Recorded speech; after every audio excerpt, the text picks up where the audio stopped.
प्रतीक दिल्ली में joint family के साथ रहता था, लेकिन जॉब की वजह से अपनी माँ के साथ दूसरे शहर में शिफ्ट हो जाता है, जहाँ उसकी प्रीति के साथ लव मैरिज हो जाती है, जिस पर बहू को नापसंद करते हुए उसकी माँ पूरा समय प्रीति को परेशान करने के तरीके निकालती रहती है। प्रीति, कहाँ हो? सुबह का नाश्ता दोपहर में खिलाओगी क्या? इसमें प्रीति और प्रतीक ऑफिस जाने के लिए तैयार हुए कमरे से बाहर आते हैं, जिसे देख सास प्रीति पर भड़कने लगती है। महारानी, तुम सुबह सुबह तैयार होकर घर का सारा काम छोड़कर कहाँ चल दी? जी वो ऑफिस। हैं? तुम ऑफिस जाओगी तो घर में जो सफाई, नाश्ता, खाने का काम है वो क्या मैं करूंगी? माँ, मैंने उससे वादा किया था कि वो जॉब कंटिन्यू कर सकती है। अरे वाह जी वाह, दोनों आपस में सलाह कर फैसले ले लिए। मैं क्या यहाँ बेवकूफ बैठी हूँ? मुझसे पूछना किसी ने जरूरी नहीं समझा? मम्मी, आप फिक्र ना करें, मैं आज ही रेजिग्नेशन दे दूंगी। प्रीति ऑफिस के लिए चली जाती है और अगले दिन से जॉब छोड़ घर के कामों में लग जाती है, लेकिन साथ ही उदास भी रहने लगती है, जिसे देख प्रतीक को अच्छा नहीं लगता। मुझे पता है तुम्हें अपनी जॉब कितनी पसंद थी। आई एम सॉरी प्रीति। अरे कुछ नहीं होता, बस मम्मी खुश रहनी चाहिए। अब प्रीति अपनी सास को खुश करने और उनका दिल जीतने की जी तोड़ कोशिश करती रहती है, पर सास कभी उससे सीधे मुंह बात तक नहीं करती। इसी तरह दिन बीतने लगते हैं। एक शाम प्रतीक ऑफिस से परेशान घर वापस आता है। माँ, चाची का फोन आया था। दादी की तबीयत बहुत खराब है, हमें दिल्ली जाना होगा।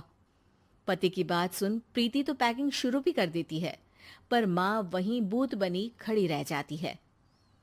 लगता है मम्मी अपनी सास से बहुत प्यार करती हैं, तभी उनके बीमार होने की खबर सुन शॉक में आ गई। ये प्यार नहीं, परेशानी है।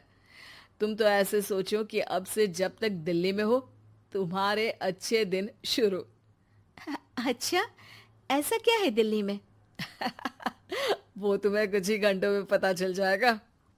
सास के रिएक्शन और पति की बात से कंफ्यूज्ड प्रीति दोबारा पैकिंग में लग जाती है, जिसके बाद कुछ घंटों का सफर तय कर तीनों दिल्ली पहुंच जाते हैं, जहां घर के अंदर पहुंचते ही लोगों की भीड़ देख प्रीति परेशान हो जाती है।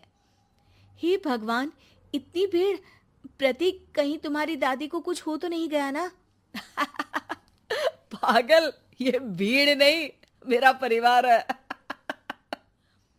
क्या? इसे तुम परिवार कहते हो? अरे इसे तो जिला घोषित कर देना चाहिए। तुम्हारा परिवार का तो अपना पर्सनल बिग बॉस बन सकता है। हैरान परेशान प्रीति परिवार वाले सदमे से बाहर निकली भी नहीं होती कि सिर पर पल्ला रखे शांत तरीके से सबके साथ बात करते हुए अपनी सास को देख उसे दूसरा सदमा लग जाता है। हाय राम, ये मम्मी का ऐसा भी कोई रूप है? ये तो मुझे पता ही नहीं था। ये तुम्हारी सास का ससुराल है। तभी प्रतीक की बहन बोल पड़ती है, यहाँ आपको ऐसी ऐसी चीजें देखने मिलेंगी जो सपने में भी सोची नहीं होंगी। हाँ, ये कुछ दिन तो बहुत इंटरेस्टिंग लग रहे हैं। सब एक साथ दादी के कमरे में जाते हैं, जहां पहुंचते ही उसे दादी की आवाज सुनाई देती है। क्यों रे, सास से मिलने की फुर्सत मिल गई? दूसरे शहर जाकर छूट क्या मिली? तुम तो भटकता पंछी बन गई। इतने समय में ये तक नहीं पूछा कि जिंदा भी हूं या मर गई। प्रीति की सास अपनी सास के पैर छूती है। अरे कैसी बात कर रही हैं मम्मी, आपको तो मेरी उम्र भी लग जाए। अरे बस कर, ये झूठी उम्र देने वाली बातों का दिखावा ना कर। तेरा बस चले ना तो जो मेरी बची कुची जिंदगी है वो भी अभी खत्म कर दे। अरे बहू कहाँ है? इस पर सास प्रीति को दादी से मिलवाती है। दादी प्रीति को बहुत प्यार देती है।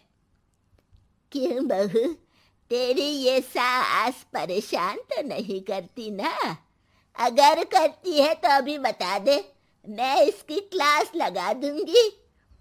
अरे कैसी बात कर रही हैं माँ जी, भला मैं क्यों किसी को परेशान करूंगी। प्रीति अपनी सास का ये रूप एंजॉय कर ही रही होती है कि तभी चाची वहां आकर प्रीति को अपने साथ ले जाती है। सास की क्लास लगते देख जो खुशी मिल रही थी वो तुम्हारे चेहरे से साफ पता चल रही थी, इसीलिए ले आई, क्योंकि अगर उन्हें पता चल जाता तो तुम्हारी खैर नहीं थी। थैंक यू चाची जी। चाची और प्रीति घर में झूले पर बैठी बात कर ही रही होती है कि उसकी सास भी वहां आ जाती है। मतलब यहाँ सारा काम मैं करूं और तुम बैठी हंसी ठिठोली करो? अरे चलो जाओ खाना बनाओ। सास प्रीति को डांट कर काम करने भेज देती है, जिसे दादी देख लेती है और एक बार फिर सासू माँ की क्लास लग जाती है, जिसे पूरा परिवार मजे से खड़ा होकर देखने लगता है। क्यों रे, मैंने तुझे काम बोला और तू उस बच्ची को परेशान कर रही है? सास की कोई इज्जत रह गई है इस घर में या नहीं? यहाँ खुद की सास होते हुए भी ज्यादा बड़ी बन रही है। अब नहीं मम्मी जी, मैं तो बस थोड़ी मदद के लिए बोल रही थी। सास रसोई में जाकर काम करने लगती है और दादी प्रीति को लेकर वहां से चली जाती हैं। इसी तरह एक हफ्ता बीत जाता है, जिसमें दादी अपनी बहू को डर, इज्जत और प्यार का फर्क समझाती रहती है और प्रीति उसका मजा लेती है। वापस जाते हुए दादी प्रीति और उसकी सास दोनों को अपने पास बुलाती है।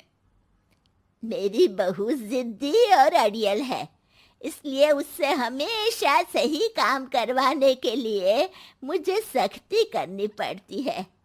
लेकिन तुम्हारी बहू अच्छी है, तेरी खुशी के लिए वो अपनी जॉब और सपने भी छोड़कर घर में बैठी है।